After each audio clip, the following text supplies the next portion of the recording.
خدا کو کس نے پیدا کیا اور کیا خدا بغیر کسی بنانے والے کے بن گیا؟ یہ وہ سوال ہے کہ جو نبی کریم صلی اللہ علیہ وآلہ وسلم کے دور میں صحابہ کرام سے کفار و مشرکین پوچھا کرتے تھے، اور آج بھی یہ سوال ملحدین کی جانب سے مسلمانوں کا پیچھا کرتا ہے۔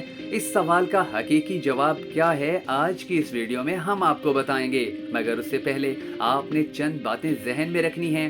مثلاً پہلی بات تو یہ کہ یہ سوال بذات خود اپنی تردید یعنی اپنی سیلف ڈسٹرکشن کا ایک مظہر ہے۔ وہ یوں کہ اس طرح کا سوال تو خدا کے بارے میں کیا جا رہا ہے، لیکن خدا کی اصل صفت کہ وہ خالق اول ہے اور اس کا کوئی خالق نہیں ہو سکتا، اس صفت کو اس میں بھلا دیا گیا ہے۔ اب ظاہر ہے کہ یہ سوال کہ خدا کو کس نے پیدا کیا خدا کے بارے میں نہیں بلکہ خالق اول اور علت اولا کے بارے میں نہیں بلکہ غیر خدا غیر اول یا مخلوق کے بارے میں کیا جا رہا ہے۔ اور یہ بات اپنی جگہ پر انتہائی پیچیدہ ہے کہ کوئی خدا بھی ہو، مخلوق بھی ہو، خالق بھی ہو اور اسے کسی نے پیدا بھی کیا ہو۔ یہ جملہ کہ خدا کو کس نے پیدا کیا ہے اپنے اندر خود اپنی تردید لیے ہوئے ہے۔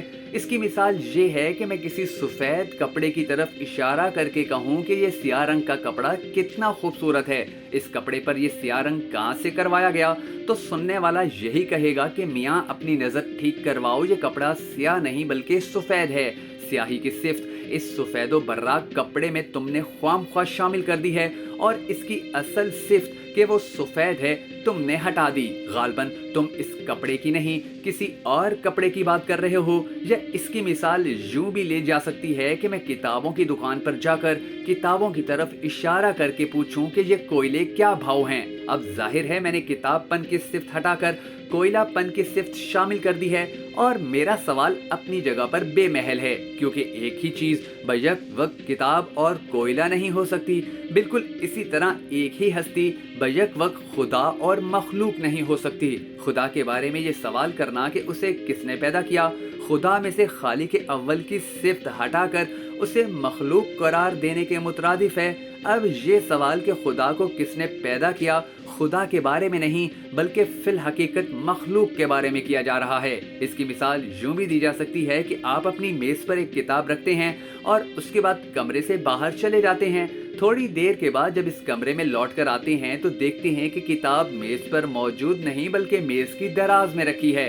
آپ کو لازماً یہ یقین آ جائے گا کہ اس کمرے میں ضرور کوئی شخص آیا جس نے کتاب کو میز سے اٹھا کر دراز میں رکھ دیا۔ اس کی وجہ یہ ہے کہ آپ جانتے ہیں کہ کتاب کی صفت ہے کہ وہ اپنی جگہ سے خود حرکت نہیں کر سکتی۔ اب مزید آگے بڑھتے ہیں۔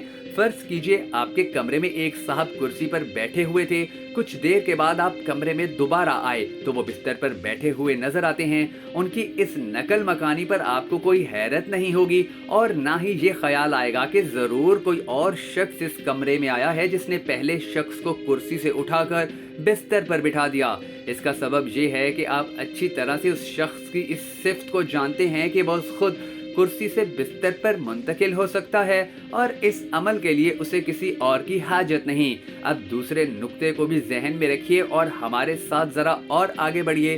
ہم جانتے ہیں کہ مادی کائنات کی حقیقت اس کتاب سے ملتی جلتی ہے جو نہ خود حرکت کر سکتی ہے اور نہ ہی اپنے آپ کو پیدا یا فنا کر سکتی ہے۔ اس کی تخلیق، تنظیم، تربیت اور بقا کے لیے خالق کا ہونا ضروری ہے۔ اس کا سبب یہ ہے کہ ایک کتاب یا کسی مادی شے یا پوری مادی کائنات کی یہ صفت ہے کہ وہ از خود نہ حرکت کر سکتی ہے اور نہ ہی عمل تخلیق مکمل کر سکتی ہے۔ تو طے ہوا کہ اس کائنات کا وجود خالق و باری تعالیٰ کے بغیر تصور میں نہیں لایا جا سکتا۔ خدا کا وجود مان لینے کے بعد فوراً خدا کی صفات کی طرف ذہن منتقل ہوتا ہے۔ خدا تعالیٰ کی صفت کمال یہ ہے کہ وہ سب کا خالق ہے اور اسے کسی نے پیدا نہیں کیا۔ وہ از خود موجود ہے اور اپنے وجود کے لیے کسی کا محتاج نہیں۔